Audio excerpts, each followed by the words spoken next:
Today on Variant, we're talking Star Wars.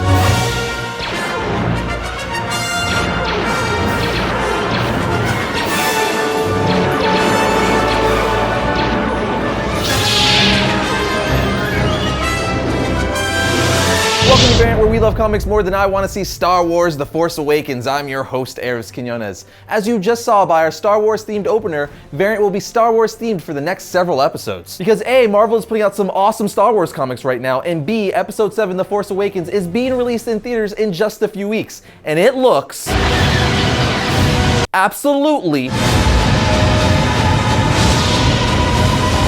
amazing. So with Star Wars being everywhere right now, like in the comic books, the new movie, and even the new Star Wars Rebels cartoon, I figured we'd have to do some Star Wars themed episodes, starting with the history of Star Wars.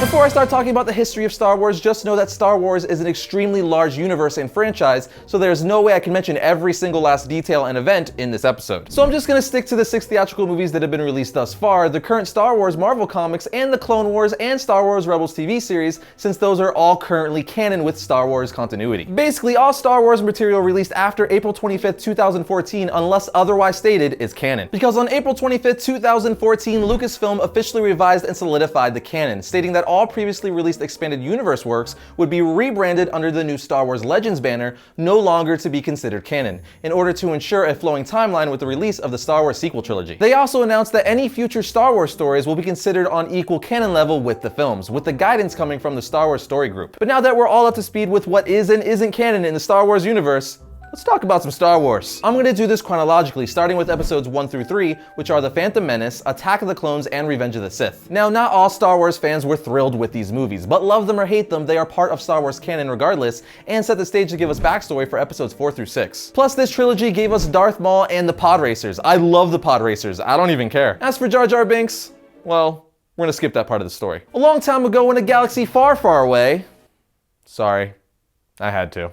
The prequel trilogy begins 32 years before the original film, with the corrupt Trade Federation setting up a blockade of battleships around planet Naboo. The Sith Lord Darth Sidious had secretly planned the blockade to give his alter ego Senator Palpatine a pretense to overthrow and replace the Supreme Chancellor of the Galactic Republic. At the Chancellor's request, the Jedi Knight Qui-Gon Jinn and his apprentice, a younger Obi-Wan Kenobi, are sent to Naboo to negotiate with the Federation. However, the two Jedi are forced to instead help the Queen of Naboo, Padme Amidala, escape from the blockade and flee her planet's crisis before the Republic Senate on Coruscant. When their starship is damaged during the escape, they land on Tatooine for repairs, where Qui-Gon Jinn discovers a 9-year-old Anakin Skywalker. Qui-Gon comes to believe that Anakin is the chosen one, foretold by the Jedi prophecy to bring balance to the Force, and he helps liberate the boy from slavery. The Jedi Council, led by Yoda, reluctantly allows Obi-Wan to train Anakin after Qui-Gon is killed by Palpatine's first apprentice, and one of my all-time favorite Sith Lords, Darth Maul. I also want to add that after seeing Darth Maul kill Qui-Gon, Obi-Wan fights and kills Darth Maul, which is a darn shame because Darth Maul was hands down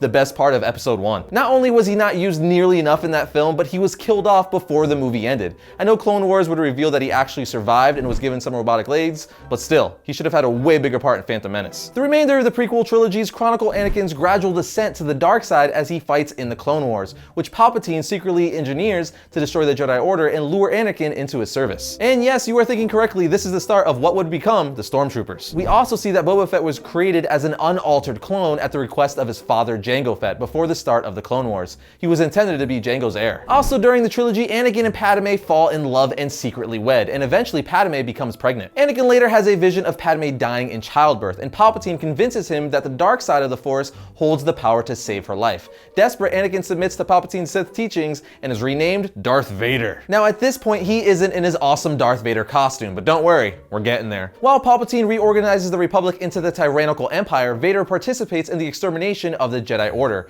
culminating in a lightsaber duel between himself and the great Obi-Wan on the volcanic planet of Mustafar. Obi-Wan defeats his former apprentice and friend, severing his limbs and leaving him to burn to death. Now remember how I just said I would get to Darth Vader's awesome costume? Well, this is that time. Palpatine arrives shortly after and saves Vader by placing him into a mechanical black mask and suit of armor that serves as a permanent life support system. Hence the heavy breathing. At the same time, Padme dies while giving birth to twins Luke and Leia. Obi-Wan and Yoda, now the only remaining Jedi alive, agree to separate the twins and keep them hidden from both Vader and the Emperor, until the time comes when Anakin's children can be used to overthrow the Empire. And this, my comic-loving Star Wars friends, brings us to the trilogy that started it all, and the ones that as Star Wars fans hold near and dear to our heart. Episode 4, A New Hope, Episode 5, Empire Strikes Back, and Episode 6, Return of the Jedi. The original trilogy begins with the Galactic Empire nearing completion of the Death Star space station, which will allow the Empire to crush the Rebel Alliance. The Emperor's Sith apprentice Darth Vader captures Princess Leia, now a member of the rebellion, who has stolen plans for the Death Star and hidden them inside the droid R2-D2. R2, along with his protocol droid and counterpart C-3PO, escape to the desert planet of Tatooine. There, the droids are purchased by a farm boy, Luke Skywalker, and his step-uncle and aunt.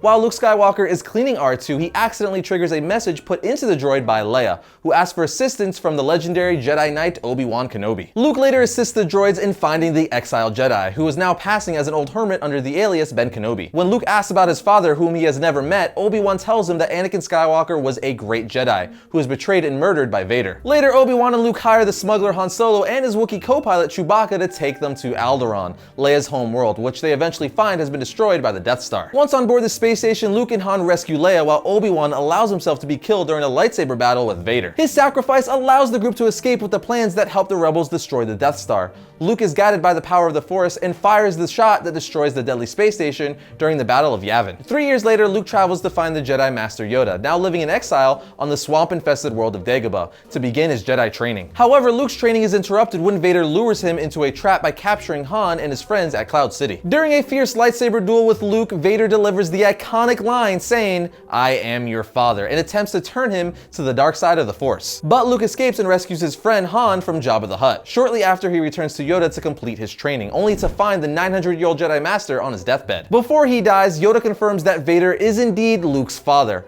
Moments later, the Force ghost of Obi-Wan tells Luke that he must confront his father once again before he can become a Jedi, and that Leia is his twin sister. As the rebels attack the second Death Star, Luke engages Vader in another lightsaber duel as the Emperor watches. Both Sith Lords intend to turn Luke to the dark side and take him as their apprentice. During the duel, Luke succumbs to his anger and brutally overpowers Vader, but controls himself at the last minute. Realizing that he's about to suffer his father's fate, he spares Vader's life and proudly declares his allegiance to the Jedi. An enraged Emperor then attempts to kill Luke Skywalker with Force lightning, a sight that moves Vader to turn and kill the Emperor, suffering mortal wounds in the process. Redeemed, Anakin Skywalker dies in his son's arms. Luke becomes a full-fledged Jedi, and the rebels destroy the second Death Star. Now, that is the Star Wars theatrical universe thus far. Clearly, we are getting The Force Awakens in just a few weeks, which will continue the story. And then next year and every year after that, we will be getting more Star Wars movies. But blockbuster movies aren't the only thing canon that fits into the Star Wars universe. As I said earlier, we also have TV and comics, but let's start with TV first. You have Star Wars The Clone Wars, which is an animated television series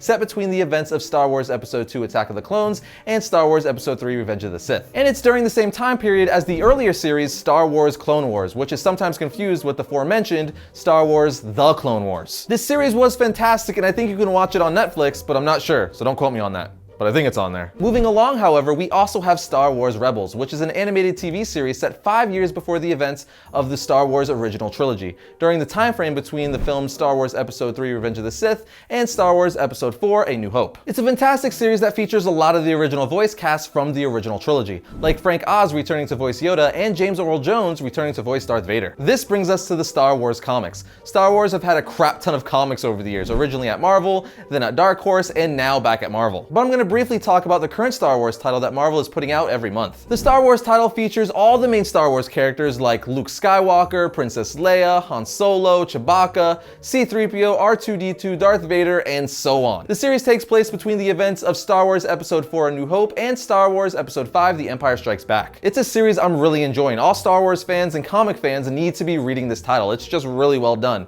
But Marvel isn't just putting out a Star Wars title that's in canon, they're also putting out spin-off books like Darth Vader, Princess Leia, Lando, Chewbacca, and so on. And that brings my summary of Star Wars to a close. As I said at the beginning of the episode, I didn't mention every single last detail and thing that has happened in the Star Wars franchise, but I tried to give a good summary, so I hope it was entertaining and helpful. As for reading recommendations, you have Star Wars Skywalker Strikes Volume 1, Star Wars Darth Vader Volume 1, Star Wars Princess Leia Volume 1, Star Wars Kanan the Last Padawan Volume 1, and though it's not reading material, watch all 6 Star Wars movies. The prequels are optional.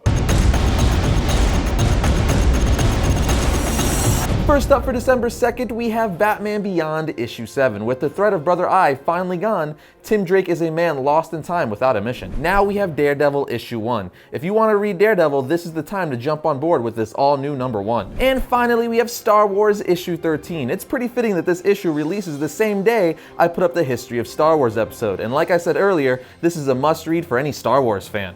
And that brings another episode of Variant to a close. I hope you enjoyed the kickoff to our Star Wars episodes. But as always, you look at our Variant Facebook page to keep up with the show and all things comic related. You can also follow Variant on Twitter at Variant Comics or me on Twitter at Arris_Quinones. But I'll see you guys next week when I talk about all things comics. Severing his limbs and leaving him to burn to death on the shores of the volcanic ash flow. Oh, we find there's a twist later.